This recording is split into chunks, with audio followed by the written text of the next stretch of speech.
जिला मधुबनी तो मारू रे छौरा डीजे वाला हमर भता ऐसा बड़ा संभाल लेते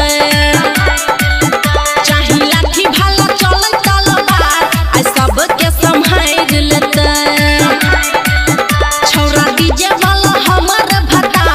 ऐसा बड़ा संभाल लेते डीजे सुमित सतीश रैना अभी आप सुन रहे हैं सावरिया म्यूजिक।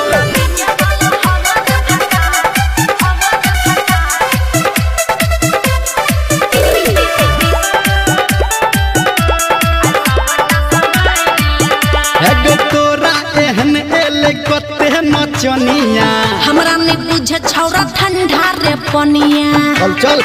अच्छा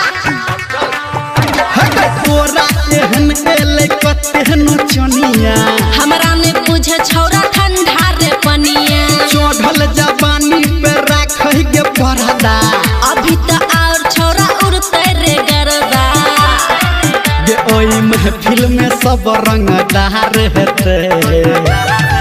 रे छौरा डीजे वाला हमर भता ऐसा बड़ा संभाल लेता चाहे लाठी भाला चले तलवार ऐसा सबके संभाल लेता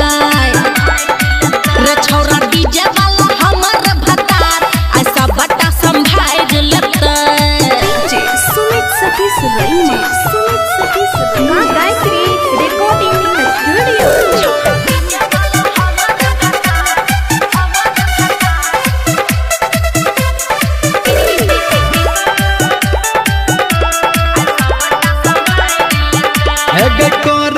छौरी तू कोनो नादानी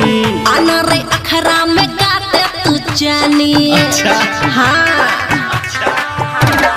कर में छौरी तू कोनो नादानी अनरे अखरा में गाते तू जानी धर्मेंद्र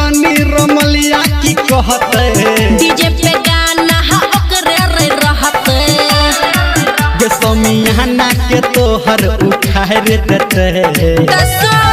रे छौरा डीजे वाला हमर भता ऐसा बड़ा संभाल लेते चाहे लाठी भाला चले तलवार ऐसा सबके संभाल लेते छौरा डीजे वाला हमर भता ऐसा बड़ा संभाल लेते फरिया ले